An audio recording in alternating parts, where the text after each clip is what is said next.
بسم اللہ الرحمن الرحیم۔ نماز عصر کی نماز ادا نہ کرنا، اس کی وعید۔ اللہ اکبر، سماعت فرمائیے۔ حدیث نمبر 160 نماز عصر کے حوالے سے ہے۔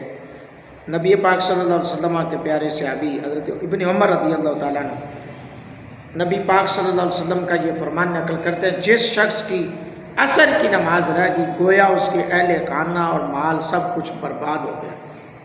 سبحان اللہ، یہاں دیکھ لو نماز عصر کو ترک کرنے کی وعید کتنی سخت ہے۔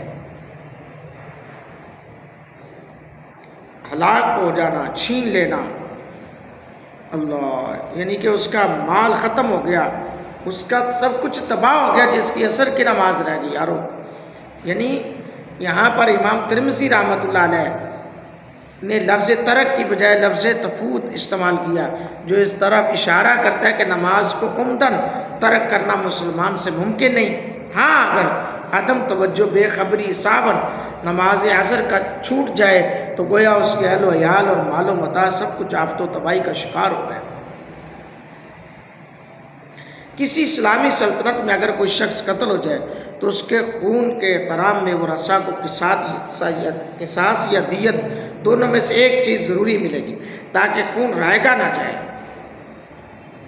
نماز عصر خواہ بھول کر بھی چھوٹ جائے تو یہ اتنا بڑا نقصان ہے کہ اس کے گھر کی ہر چیز تباہ ہو گئی اور اس کا نعم البدل بھی بالکل ہاتھ نہ آیا۔ یہ دیکھیں آج ہم پتہ نہیں کتنی نمازیں چھوڑ جاتے ہیں یارو، کتنی نمازیں نہیں پڑھتے۔ یہاں تو اکیلی عصر کی نماز کے بارے میں اتنی سخت وعید ہے، اور قرآن پاک میں بھی ہے، حافظوا علی الصلوات والصلاۃ الوسطیٰ وقوموا للہ قانتین۔ تم نمازوں کی حفاظت کرو، بالخصوص درمیانی نماز یعنی عصر کی نماز۔ اللہ، کیونکہ مسلمان کی وفات کے وقت نماز عصر کا وقت ظاہر کیا جاتا ہے۔ ہاں جی، جب بندہ دنیا سے جا رہا ہوتا ہے نا، اسے یوں لگ رہا ہوتا ہے جیسے عصر کا وقت ہے، اور قبر میں فرشتوں کی طرف سے سوال و جواب کے وقت بھی یہی وقت ظاہر کیا جاتا ہے۔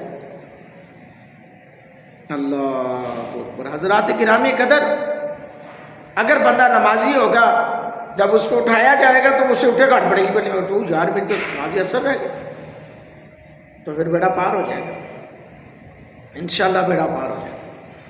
اللہ رب العالمین ہم سب کو نبی رحمت صلی اللہ علیہ وآلہ وصحبہ وسلم کی سیرت کو اپنا کر 5 گانا نماز پڑھنے کی توفیق عطا فرمائے، آمین ثم آمین۔